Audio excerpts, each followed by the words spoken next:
राक्षसों के राजा हिरण्यकश्यप के पुत्र प्रहलाद के बेटे का नाम विरोचन था। जब प्रहलाद अपने पिता की मौत के बाद राजा बने तो उन्होंने भगवान विष्णु की भक्ति के साथ साथ अपनी परंपराओं के अनुसार ही राज किया। जब प्रहलाद बूढ़े हो गए तो उन्होंने अपने पुत्र विरोचन को नया राजा बना दिया और वो अच्छी तरह से राज करने लगा। महाराज विरोचन सुबह नहाने और पूजा पाठ करने के बाद जो भी कोई उनके पास याचिका लेकर आता था उसकी मनचाही इच्छा को पूरा करते थे और फिर उसके बाद खाना खाते थे। वो इतने महान थे कि उनके राज्य में किसी भी व्यक्ति को कोई परेशानी नहीं थी। फिर एक दिन महाराज विरोचन तीनों लोक को जीतने के लिए निकले। उन्होंने पृथ्वी, पाताल लोक के साथ साथ स्वर्ग लोक को भी जीत लिया और देवराज इंद्र को वहां से निकाल दिया। इधर स्वर्ग छीन जाने के बाद देवराज इंद्र भगवान विष्णु के पास गए और कहा, हे प्रभु मेरी रक्षा कीजिए, महाराज विरोचन ने स्वर्ग पर कब्जा कर लिया है, कुछ कीजिए। तब भगवान विष्णु ने इंद्र से कहा कि हे देवराज, राजा विरोचन एक धर्म के मार्ग पर चलने वाले राजा हैं। उन्होंने आपको हराने के बावजूद आपको जीवन दान दिया है, तो देवराज आप ही बताएं मैं कैसे विरोचन का वध कर सकता हूँ, जो कि धर्म के मार्ग पर चलने वाला और दानवीर होने के साथ साथ मेरे भक्त प्रहलाद का बेटा भी है। इसलिए मैं कभी भी विरोचन के साथ कुछ गलत नहीं कर सकता। देवराज इंद्र के विनती करने पर भगवान विष्णु ने उन्हें बताया कि हे देवराज, राजा विरोचन सुबह के समय दान करते हैं और उनके पास से कोई भी खाली हाथ नहीं जाता है। अगर तुम उनसे दान में स्वर्ग मांग लो तो वो तुम्हें हंसते हंसते हुए दे देंगे। देवराज इंद्र ने वैसा ही किया। वे सुबह उठने के बाद उन्होंने एक ब्राह्मण के रूप का धारण किया और वो राजा विरोचन के पास चले गए। देवराज इंद्र ने सोचा कि स्वर्ग तो मुझे दान में मिल ही जाएगा, लेकिन फिर मेरी पूजा कौन करेगा?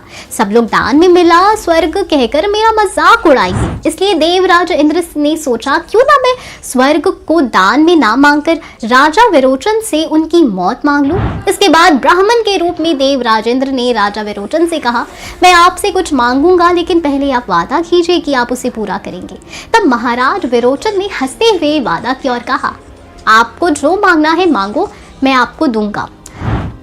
इसके बाद इंद्र ने राजा विरोचन से दान में उनका सर मांग लिया। ये सुनने के बाद राजा विरोचन ने कहा, मैं अपना सर तुम्हें दान में जरूर दूंगा, लेकिन पहले तुम अपने असली अवतार में आओ, क्योंकि तुम ब्राह्मण तो नहीं हो सकते। तब देवराज इंद्र अपने असली अवतार में आए। राजा विरोचन ने उनसे कहा कि मैं अपना सिर तो तुम्हें दान में दे दूंगा, लेकिन मेरी संतानें तुमसे तुम्हारे इस कपट का बदला जरूर लेगी। और ऐसा कहते हुए राजा विरोचन ने अपने हाथ से अपना सिर काटकर देवराज इंद्र को दान में दे दिया। महाराजा विरोचन की संतान यानी बेटा बाली और बेटी विरोचना रोते हुए वहां आए। बेटा बाली और बूढ़े हो चुके पिता प्रहलाद के निवेदन करने पर भी देवराज इंद्र ने राजा विरोचन का सिर वापस नहीं किया, जिसकी वजह से राजा विरोचन का बिना सिर के ही अंतिम संस्कार करना पड़ा। इसके बाद बाली और विरोचना, जिन्होंने सारी राक्षसी विद्या सीख रखी थी, उन्होंने स्वर्ग पर आक्रमण किया।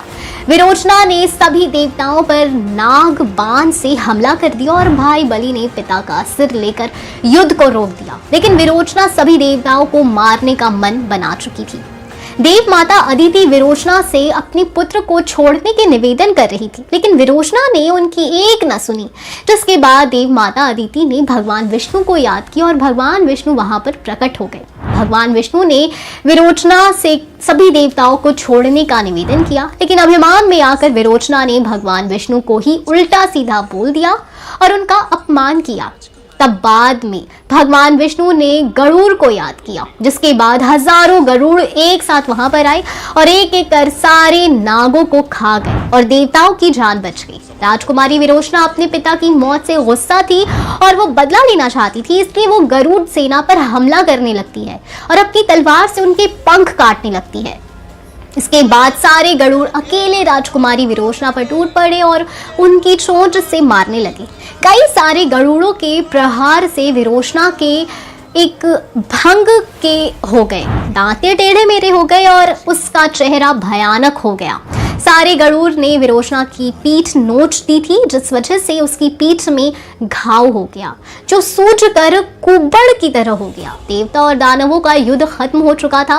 स्वर्ग अभी भी देवता के पास था। पाताल लोक और पृथ्वी और दानव का कब्जा हो चुका था। बाली राजा बन चुके थे और सब कुछ पहले की तरह सही हो गया था। लेकिन विरोचना की शक्ल भयानक हो जाने की वजह से सब लोग उसका मजाक बनाते थे।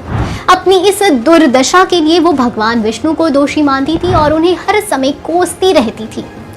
मरते मरते भी विरोचना अपनी भयानक शक्ल और कुबड़ के बारे में ही सोच रही थी, इसलिए वो अपने अगले जन्म में उसी तरह पैदा हुई जैसे मरते समय थी। यानी कि विरोचना अपने अगले जन्म में भयानक शक्ल, टेढ़े मेढ़े दांत और कुबड़ के साथ पैदा हुई और उसका नाम पड़ा मंथरा।